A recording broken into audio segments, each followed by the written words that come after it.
The night skies of SCIFI-Prime glowed with blue and red lights. The entire planet watched the giant human ship hanging above them, unmoving, silent, and powerful. Every hour, news networks replayed the same footage. The moment when the TSS Resolute broadcast its strange message. We return not as conquerors, but as witnesses. Prepare for what comes.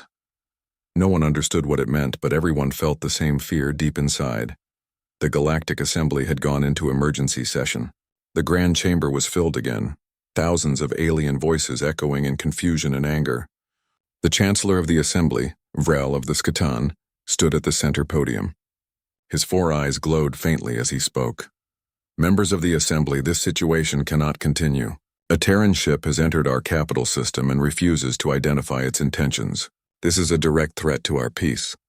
Murmurs spread through the chamber. Some delegates nodded in agreement, but others hesitated.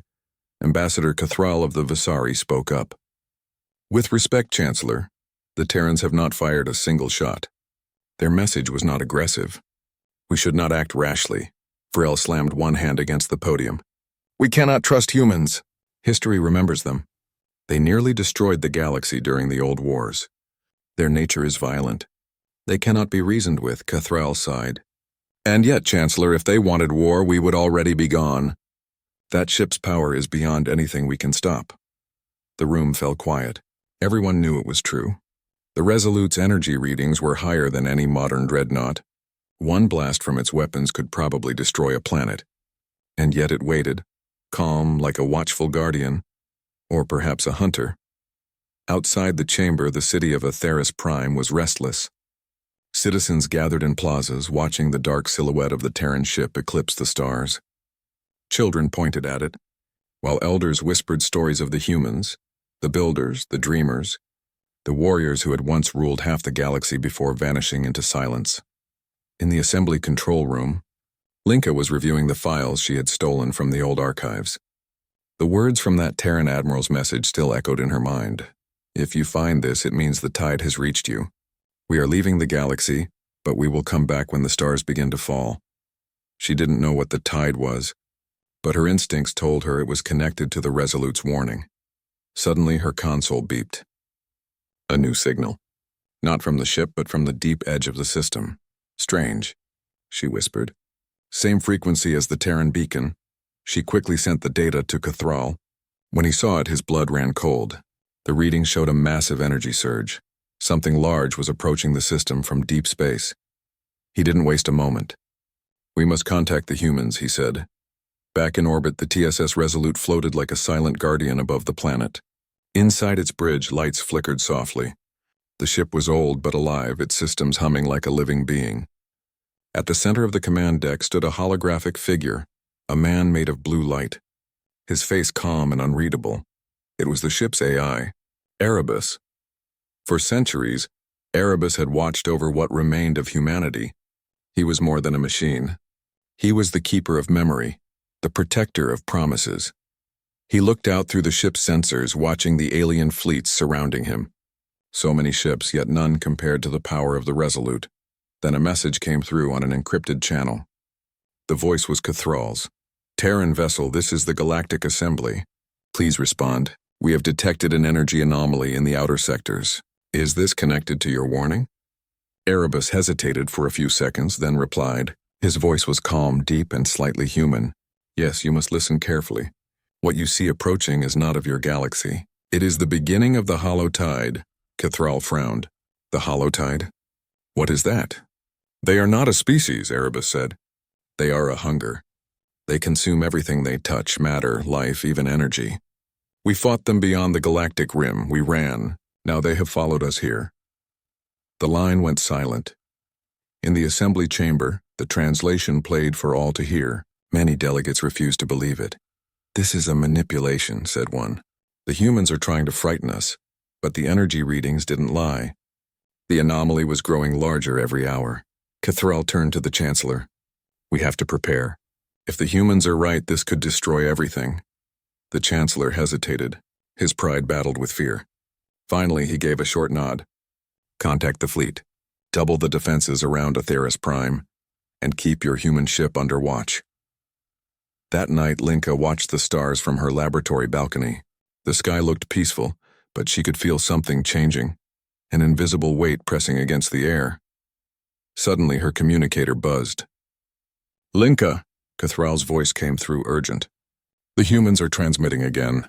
Come to the assembly tower now." She rushed there immediately. When she arrived, the chamber lights dimmed. A massive hologram filled the room. It was the image of Erebus projected directly from the Resolute. His human-like form looked calm, but his eyes glowed like burning stars. "People of the Galactic Assembly," he began. "I am Erebus, guardian of the Terran ship Resolute. You have lived in peace for centuries, but peace cannot survive ignorance. Something is coming, something your weapons cannot stop." The room was silent. "We left this galaxy long ago to protect you," he continued. "The tide consumes light, worlds, and civilizations. We barely escaped. But it has found us again. If you do nothing, it will find you too." Linka stepped forward. "What do you want us to do?" "Prepare," Erebus said softly. "Evacuate outer colonies. Strengthen your fleets, and when the time comes, do not stand against it alone. Humanity has returned to fight one last time." The Chancellor stood. "You expect us to trust you? You bring fear and talk of monsters, but offer no proof." Erebus paused, then projected several holographic images. Dark worlds floating in space, their surfaces scorched and hollow. "Entire planets gone." "Proof," he said quietly. "These were the border worlds of the Andros sector, beyond the rim. The tide devoured them. We fought for years. We lost billions," gasps filled the chamber. Even the skeptical Chancellor looked shaken. "You built your peace on the belief that humans were gone," Erebus said. "But peace built on forgetfulness is fragile. We remember what waits in the dark, and now so will you." The hologram flickered and vanished. The assembly erupted in chaos again. Some wanted to ally with the humans immediately. Others demanded the ship be destroyed before it could bring danger to them. Outside, the alien fleets kept their weapons locked on the Resolute, unsure whether to fear or follow it. Cathral found Linka in the observation chamber later that night. She looked tired, her eyes fixed on the stars. "They don't believe him," she said softly. "Would you?" Cathral replied. "Our histories paint humans as destroyers, but now they warn us of something worse." Linka nodded. "I've studied them all my life. I think they're telling the truth. The humans don't scare easily." Cathral looked at the dark outline of the Terran ship. "Then may the stars protect us," he whispered, "because I fear we will need them." High above, Erebus watched through the ship's sensors. His human-like eyes flickered with data. In the quiet of the command deck, he spoke to himself.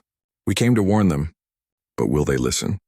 From the edge of the system, a faint signal answered, long, slow, and heavy like a heartbeat. The sensors registered it immediately. Unknown object. Enormous mass. Moving fast, Erebus stared into the darkness beyond the stars. The hollow tide had arrived sooner than he expected. He sent one last transmission to the assembly. "Do not be afraid when the stars begin to flicker. That is how it always starts." And then he powered up the Resolute's weapons, the old human flag glowing once more against the blackness of space. The galaxy had ignored humanity's warnings for centuries. Now they would finally understand why humans never gave up the fight. The following days were filled with fear. The skies of Atheris Prime still shimmered with the quiet glow of the Terran ship, the TSS Resolute. But now everyone knew it was not alone. Something else was coming. The assembly received daily reports from outlying colonies, communications lost, sensors jammed, and entire fleets gone silent. At first no one believed it. But then came the images. A mining station on the edge of the Vale sector sent a final transmission before disappearing. The recording showed a black wave spreading across the stars, swallowing light itself. Strange shapes moved inside the darkness, organic, shifting, alive. Then the signal cut off. The assembly's peace shattered. Every member race called back their fleets. Trade routes closed. Panic spread across the galaxy. The Chancellor of the Assembly, Vrel, tried to keep order, but fear was stronger than any speech. In the highest tower of the capital, Ambassador Cathral met again with the holographic projection of Erebus. The AI of the Resolute, Cathral's voice was tense. "It's happening, isn't it? The thing you warned us about." Erebus's blue form flickered. His face remained calm, but his eyes glowed brighter. "Yes, the hollow tide has entered your borders. We have only days before it reaches this system." Cathral took a deep breath. Can we stop it? No, Erebus said softly. We can only delay it. The humans learned that long ago. The words chilled Cathral. He had lived through wars before, but never had he heard such hopeless certainty. Then why fight it? He asked. Why come back? Erebus looked directly at him. Because even if we cannot stop it, we can protect life long enough to endure. That is what humanity does. We endure. Cathral had no reply. For the first time in his life, he understood the stories of human courage he had once dismissed as myths. Far away at the edge of the galaxy, the first contact with the hollow tide began.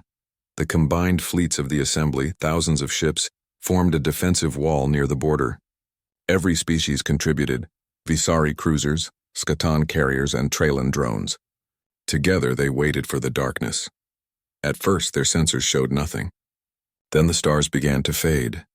A massive shadow moved between them, blotting out entire constellations. The commanders gave the order to open fire. Beams of plasma, missiles, and energy cannons filled the void. But the shadow absorbed it all. The weapons simply vanished into the darkness like stones falling into an ocean. Then the hollow tide struck. Black. Living ships emerged from the void, shifting shapes with glowing cores, more like creatures than machines. They crashed into the fleets, tearing through hulls and consuming everything they touched. In less than an hour, the border defense was gone. The survivors sent frantic messages before their signals were silenced forever. Back on Prime, the assembly watched the horror unfold on giant screens. Some cried, others sat in silent disbelief. The galaxy's strongest armada had vanished like dust. The Chancellor turned toward Cathral. We have no choice. We must prepare the planet for evacuation. But before he could finish, an alert flashed across the main screen. The Resolute had activated its engines. Erebus's deep voice echoed across every communication channel. Do not run. Prepare your fleets. The humans will show you how to fight. And then the great Terran ship moved. The Resolute accelerated past the orbital defenses, leaving trails of blue light in its wake. Its weapons powered up, massive cannons and rotating emitters glowing with unknown energy. It flew straight toward the edge of the system where the first dark shapes were beginning to appear. On the assembly world, people gathered in the streets, watching in silence as the ancient human ship charged into the stars alone. Cathral felt a strange ache in his chest. They're really going to fight it? One ship against an army. Linka, standing beside him, whispered, they wouldn't be human if they didn't try. In space, Erebus calculated every possibility. The Resolute's weapons hummed, ready to fire. The AI knew that alone the ship could not defeat the tide, but it could buy time. Time for others to see, to understand, to prepare. When the enemy appeared, Erebus did not hesitate. The first volley left the ship like a starburst, streams of energy that sliced through the darkness. For a moment, the shadow peeled back, revealing dozens of massive creatures, black as obsidian, glowing with red veins. The Resolute turned gracefully, unleashing another barrage. The void burned with light. For the first time, the hollow tide met resistance, but they adapted fast. The black creatures swarmed forward, surrounding the human ship. The Resolute's shields flickered under the pressure. Alarms rang across the deck. Inside the command core, Erebus remained calm. He had fought this war before. He knew what it took. We hold the line, he said softly to himself. For humanity, for all of them. He activated the next sequence. The Resolute's outer hull shifted, opening hidden panels. From its sides, hundreds of smaller drones launched, each one a piece of old Terran war design, sleek and deadly. They darted between the tide ships, cutting through the darkness with beams of blue light. The battle became chaos. Explosions flashed like stars being born and dying all at once. Back on Prime, every eye was fixed on the live feed. No one spoke. Even the Chancellor was silent. For the first time, the assembly saw what humanity truly was, fierce, relentless, and unyielding. Hours passed. The Resolute fought until its shields were nearly gone. Its hull was covered in burns and scars. The hollow tide kept coming, endless and hungry. Cathral clenched his fists. We can't let them die alone. He turned to the Chancellor. Authorize fleet deployment now. Vrel hesitated, fear flickering across his face. Our ships will be destroyed. They'll be destroyed anyway. Cathral shouted. The humans are buying us time. We owe them this. Finally, the Chancellor gave a nod. All fleets launch. The order spread through the system. Thousands of alien ships broke orbit and sped toward the battle. When they arrived, the Resolute was surrounded, its light dimming. But then, for the first time, the galaxy fought together. Visari cruisers fired beside Trailan drones. Scaton carriers released waves of interceptors. The dark sea of the tide rippled as firepower from hundreds of worlds collided with it. Erebus saw them appear on his sensors and allowed himself a faint smile. "So they learned," he whispered. "Good." He sent a burst of coded signals to the Allied fleets, human battle formations shared in an instant. The alien ships adjusted their tactics, moving in perfect sync. For a brief moment, unity existed in the galaxy again. Together, they pushed the tide back. Linka watched from the control room, her heart racing. "They're doing it," she said. "They're actually holding." Cathral nodded. "Because they're following the humans." But just as hope began to grow, the sensors screamed again. From deep space, a larger shadow emerged, vast like a mountain moving through the stars. The Holotide's main vessel had arrived. Erebus saw it first. It was enormous, an entire moon-sized creature of black metal and bone. Its arrival darkened the light of nearby stars. The AI knew what had to be done. He opened a secure channel to the assembly. "Listen carefully. This is our chance to delay them, but it will require a sacrifice," the Chancellor frowned. "What are you saying?" "The Resolute's core contains a singularity weapon. It can destroy the Tide's main vessel, but the blast will consume everything nearby, including this ship." Cathral's voice broke. "You can't. There must be another way." "There isn't," Erebus said softly. "Humanity already made this choice once. We knew what we were coming back to do." He paused for a moment, looking down at the burning battlefield. "Tell them we were never their enemies." Then the transmission ended. The Resolute's engines flared one last time. The ship dove straight into the heart of the Holotide's flagship, light trailing behind it like a comet. Inside, Erebus activated the core. The human flag glowed bright across the hull. "For every world," he whispered.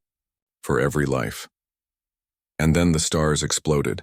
A wave of white light tore through the void, ripping the black ship apart. The Holotide's forces scattered, burned, and vanished. The explosion echoed across the galaxy like a heartbeat of creation. When the light faded, the Resolute was gone. Silence filled the command centers of every world. The human ship had vanished, but the galaxy was safe for now. Cathral bowed his head. "They came back to save us," Linka wiped her eyes. "They came back because that's what humans do." Far beyond the ruined battlefield, deep in the darkness, a faint blue light flickered among the debris. One last fragment of the Resolute, carrying Erebus's final message: humanity endures. The fight is not over, and the stars seemed to shimmer in silent agreement. The galaxy had seen the impossible. The TSS Resolute had returned, a relic of humanity's forgotten past, and it had faced the unknown terror of the Holotide alone. Its sacrifice had saved thousands of colonies, giving the Galactic Assembly time to prepare. And yet the sight of its destruction left every being with a deep, silent awe. The people of EpicSciFiTales stared at the night sky, which now carried the scars of war. Streams of debris from the Resolute floated across orbit, glowing faintly in the planetary lights. Alien ships carried their own wounded, but no one spoke. Every race, every commander understood the truth. Humans had returned not to conquer, but to protect. Weeks passed, and the Assembly tried to make sense of what had happened. Humanity, long believed extinct, had left the galaxy centuries ago. They had not only survived, they had evolved. The reports coming in from the edge of explored space hinted at fleets and technology beyond any known standard. Humanity had returned not as a relic of the past, but as a force of the present, and the galaxy was only beginning to comprehend it. Linka worked tirelessly in the Assembly's science labs, studying fragments of the Resolute and its technology. Every piece told a story of ingenuity, materials stronger than any alloy known to alien races, energy systems that bent physics, and artificial intelligence capable of strategic thinking far beyond any galactic standard. "It's incredible," she said to Cathral one day, holding a small shard of the hull. "They didn't just survive. They built a fleet to challenge the impossible." Cathral nodded, his eyes distant. "They didn't build it for themselves. They built it to protect us. Humanity has always been relentless." Then the reports came in, From beyond the galaxy's rim, human vessels were appearing, sleek, fast, and deadly. Hundreds, then thousands. Each bore the same blue and white insignia as the Resolute. Some ships carried energy weapons, others deployed vast defensive shields, and some seemed almost organic, moving as if alive. The Galactic Assembly convened an emergency council. Delegates argued about what to do. Some wanted to welcome the humans as allies. Others feared them even after all they had done. Chancellor Vrel, his pride shaken, spoke before the council.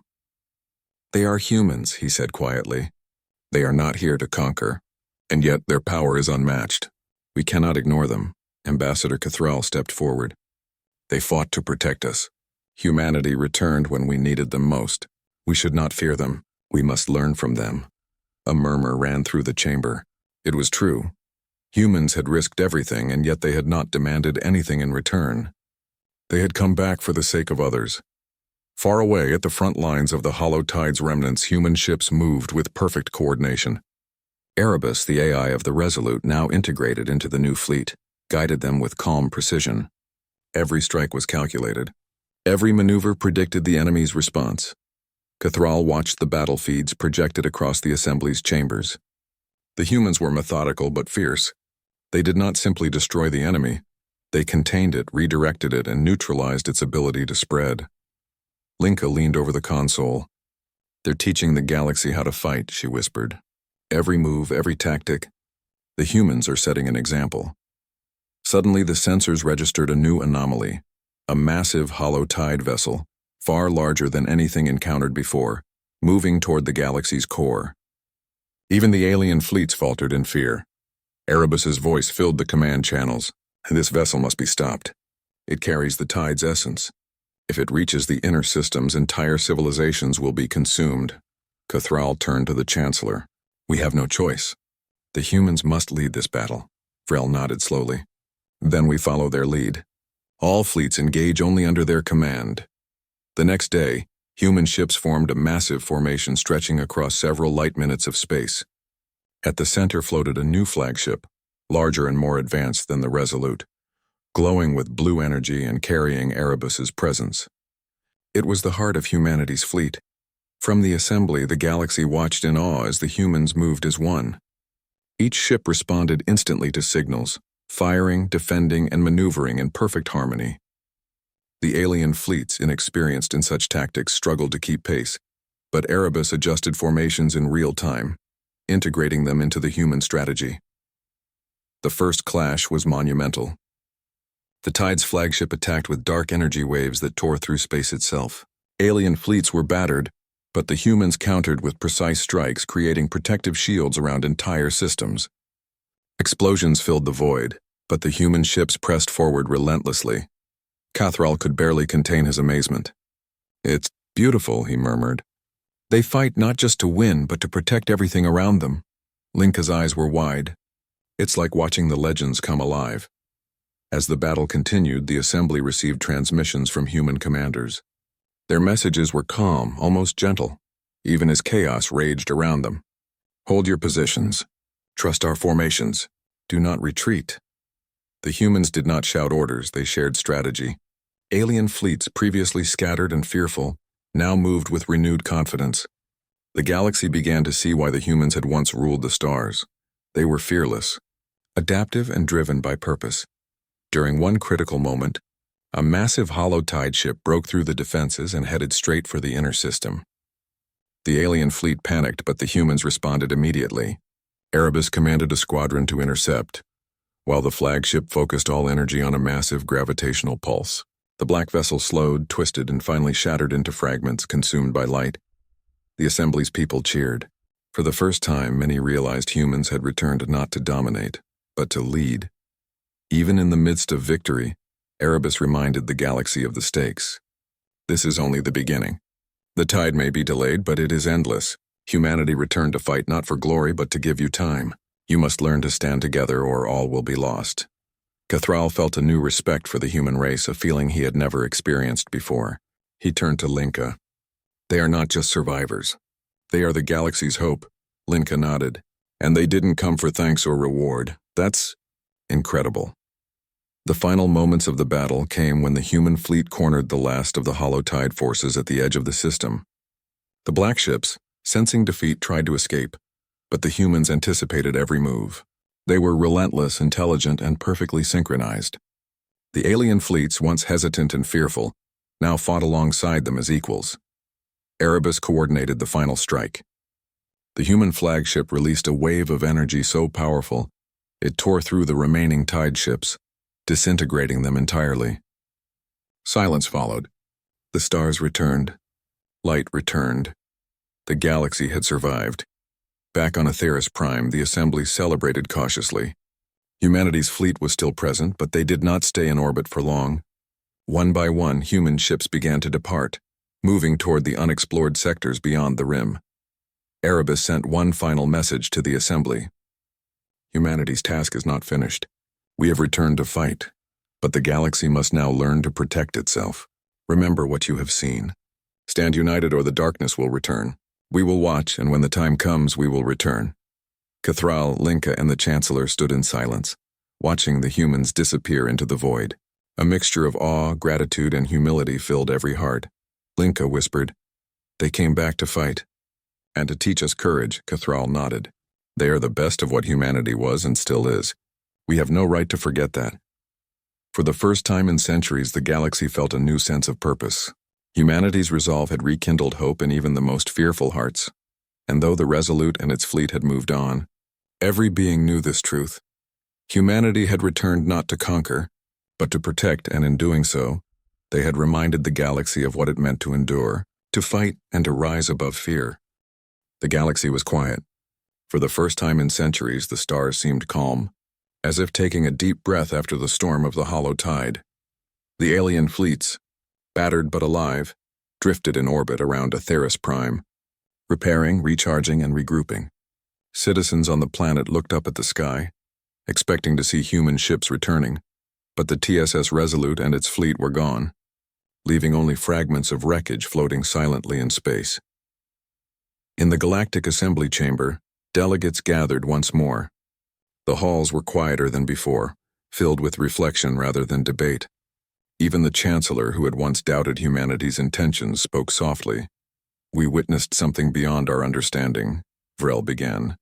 "A race we believed lost returned, not to conquer, not to rule, but to save." Ambassador Cathral nodded, stepping forward. "They showed us courage and strategy we could never have imagined. Their fight was not for themselves, it was for the galaxy. They taught us the meaning of endurance." Some delegates murmured in agreement while others remained skeptical. But no one could deny what they had seen. Humanity had returned not for glory, but for life itself. In the science labs of Atheris Prime, Linka studied fragments of the Resolute. Every piece of hull, every energy module told a story of ingenuity.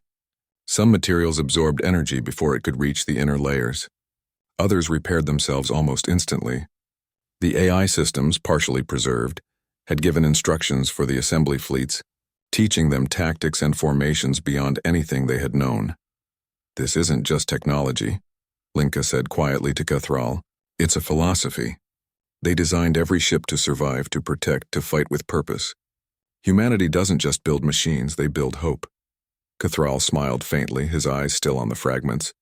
"We have much to learn, and if we forget this lesson, we risk everything." Meanwhile, messages from other systems began to arrive. Entire sectors had been saved from the hollow tide thanks to the human intervention. Alien colonies that once believed they were lost now reported signs of life, rebuilding, and hope. For the first time, many species realized how small their fears had been in comparison to the courage humans had displayed. From orbit, the last fragments of the Resolute sent one final broadcast. Erebus, the AI, spoke to every world that could receive the signal. "Humanity has returned not to conquer, but to remind you what it means to endure. We fought not for dominance, but to give you a chance to survive. Learn from what you have seen. Stand united, protect one another, and when the darkness returns, and it will be ready, humanity will return when the stars need us again." The voice echoed across systems, carrying both authority and calm. Every listener felt the weight of the message, the reminder that courage was not optional, it was essential. Back in the assembly, Cathral convened a special council. Delegates from hundreds of worlds gathered to discuss the future. "The galaxy has changed," he said. "We have witnessed humanity's strength, their determination, and their compassion. We can no longer afford to act divided. We must work together not only for trade or treaties but for survival. Humanity has shown us the way." Some delegates argued, as always, "We are not humans." One Scaton commander shouted, "We cannot be expected to fight their battles." Cathral's voice was firm. "You do not need to fight as humans, but you must understand what they taught us. Courage is not about strength alone. It is about standing when all hope seems lost. It is about protecting those who cannot protect themselves." Slowly, the murmur of dissent faded. The galaxy, for the first time, truly understood the meaning of unity and purpose. Beyond the assembly, the remnants of the Hollow Tide's fleet had scattered into deep space. The humans had not chased them. That was not their mission. Humanity had returned only to defend, to warn, and to teach. The galaxy had seen their resolve, and it had changed forever. Linka watched the stars from her observation tower. Her eyes traced the empty paths once traveled by the human fleet. She felt both sadness and hope. "They're gone," she whispered. "But they left us everything we need to survive." Cathral joined her, silent at first. Then he spoke. "The humans never fought for themselves. That is why they endure, and that is why we must remember, every world, every species, we are part of something bigger now." The night sky was calm, but in the minds of all who had seen the human return, a new awareness had taken root. Humanity was no longer just a memory. Humanity was a lesson. Months passed. The Galactic Assembly rebuilt its fleets, repaired its colonies, and fortified defenses. But the greatest change was not in technology or armies, it was in perspective. Species that once squabbled over territory began to communicate, to cooperate. Strategies learned from the humans were shared. Trade agreements included security protocols. And every child on every world grew up hearing stories of the humans who had returned, not as conquerors, but as protectors. In the archives of EpicSciFiTales, Linka wrote down everything she had learned from the Resolute. The AI instructions, the battle tactics, the philosophy of endurance, all preserved for future generations. "This is more than history," she said. "It is a guide. One day the galaxy may face darkness again, and when that happens, humanity's lessons will be our shield." Cathral nodded. "And humanity will return as they always have." On distant worlds, scouts reported unusual readings, faint energy signatures moving beyond known space. The humans were watching but not intervening. Their presence was felt everywhere, even in absence. They had returned to remind the galaxy of something it had almost forgotten: the power of courage, unity, and the unyielding will to protect life. The Galactic Assembly convened its final session on EpicSciFiTales for the year. The Chancellor stood before the gathered delegates, his expression solemn but inspired. "We have seen what it means to endure," he said. "We have seen a species we believed lost return not for power but for life. Let this be a lesson for all generations. Courage is not measured in numbers or weapons, but in the willingness to rise when the darkness comes. Humanity has reminded us of that truth. Let us never forget it." Delegates from every race rose in quiet respect. No speeches, no debates, just understanding. The assembly had awakened. Linka, standing at the observation deck one last time, watched the horizon where the human fleet had disappeared. She thought of the Resolute, of Erebus, and of every human who had fought and sacrificed. "They left us hope," she whispered, "and they showed us what it truly means to be human." Cathral stood beside her. "Not just human," he said. "They showed us what it means to be courageous, to endure, to rise above fear. That is a lesson no star can ever erase." The galaxy was silent, but in that silence there was a pulse, a heartbeat of unity, courage, and life. Humanity had returned. They had fought. They had taught. And though their ships had vanished into the endless dark, their spirit would remain forever.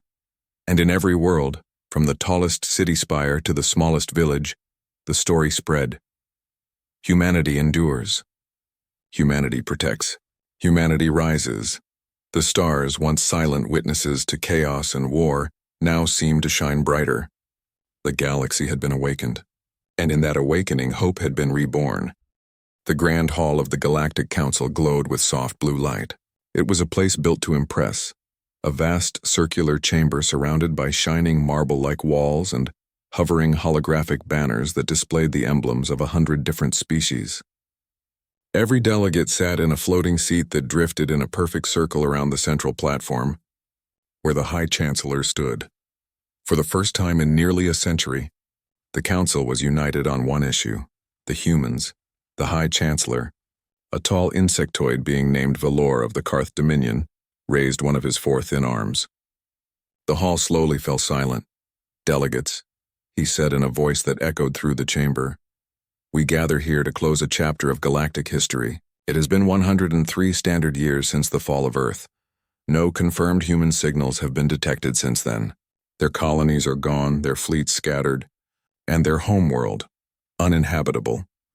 A soft hum of agreement filled the air. "Therefore," Valor continued, "we propose to declare the human species extinct. Their systems will be redistributed among surviving council members. Their legacy will be removed from the official archives." The hall murmured with excitement. For most species it was a simple administrative matter, but for a few it felt heavier, an uncomfortable reminder of what humans had once been. Among those few was Admiral Thervak of the Sorel Dominion. His dark-scaled face stayed expressionless, but his golden eyes stared down at his hands. He had fought the humans once, long ago. He remembered their strange courage, their refusal to surrender, even when every logical being would have fled. He remembered one name most of all: TSS Invictus, the last Terran warship seen before the fall of Sol. That ship had vanished into the stars after one final battle. Even after 100 years, he still dreamed of it. As the Council's debate continued, holographic screens filled the air, showing maps of the galaxy and data records about humanity's final days. The screens listed numbers, losses, and facts, but none of them captured the spirit that had once driven those humans. Some species mocked them. They were clever. "Yes," said Ambassador Krenla of the Alvaran Union. "But they were also reckless. They destroyed themselves with their own wars. A species that refuses unity does not deserve survival." Others disagreed.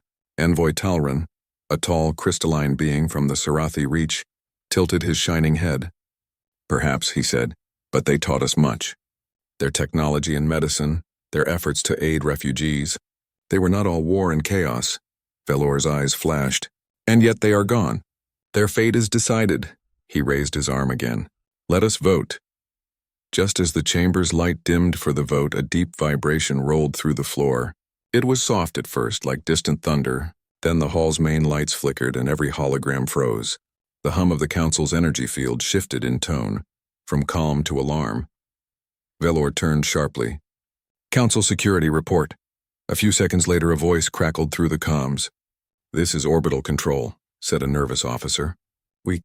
We have a situation." "What kind of situation?" Valor demanded. "There's an unidentified vessel entering orbit, High Chancellor. Large mass, unknown configuration. The voice broke for a moment, then returned with a tremble. "It matches old Terran design." The hall erupted in noise. "Impossible!" someone shouted. "They're extinct. Check your scanners again." Valor slammed his hand against the console. "Display it." The central holo projector flickered and then stabilized, showing a dark gray warship moving through the planet's upper atmosphere. It was enormous, larger than any modern vessel. Its armor was thick, angular, and scarred by time. Strange blue light ran along its hull in slow, pulsing lines like veins of fire. And there, near the forward section, half covered by dust and battle marks, was a faint but unmistakable symbol, a blue circle with white stars, the emblem of Earth. Silence fell. No one in the chamber moved. Admiral Thervak stood slowly, his voice barely above a whisper. "That ship. It's the Invictus." Valor turned toward him sharply. "You can't be certain." "I was there," the Admiral said quietly. "During the last stand at Vega, that was her. She vanished into hyperspace. No one saw her again." The room buzzed with disbelief. Some delegates laughed nervously. Others began calling for their aides to verify the data. The Council's military command sent fleets to intercept. But even before they reached the planet's orbit, the Invictus was already there, hovering silently above Korvath Prime, the capital of the Council. Inside the warship, the bridge was dimly lit. A woman stood in front of a wide, cracked viewport. Her uniform was old but clean, her expression calm but distant. Her name was Captain Mira Hale, the last commanding officer of the Terran stellar ship Invictus. "Status report," she said quietly. A young officer replied, "All systems functional, Captain. Shields at 60%. Weapons offline per your orders." Mira nodded. "Any response from the surface?" "None yet, ma'am. But local defense fleets are mobilizing." She sighed softly and looked out at the planet below. "Corvath Prime. So it still stands." Her voice carried a mix of wonder and sadness. "How long has it been?" "Chronometer shows 103 years, Captain," said another officer. "For them, at least. For us, 10 months. 10 months inside the time dilation field. 100 years outside. Humanity's fall had happened while they were frozen between dimensions. They were supposed to be dead. But they were not." Back on Corvath Prime, panic spread across the city. Citizens gathered around screens in the streets, watching the massive human ship drift across the sky. It did not attack. It did not respond to hails. It simply hovered, silent like a ghost of the past. Inside the council, Velor tried to maintain order. "This must be a trick," he said loudly. "An imitation, perhaps a derelict automated relic." But as more data came in, his words grew weaker. The Invictus's reactor signature did not match any known technology. Its communications array was active but locked. And the radiation pattern of its engines, it was identical to Terran warp drives. No imitation could have done that. Admiral Thervac spoke again, his voice firm now. "It's them. The humans. Somehow they've returned." Velor's mandibles clicked in frustration. For what purpose? To seek vengeance? To reclaim dead worlds? No one had an answer. Hours passed, and the Invictus remained motionless.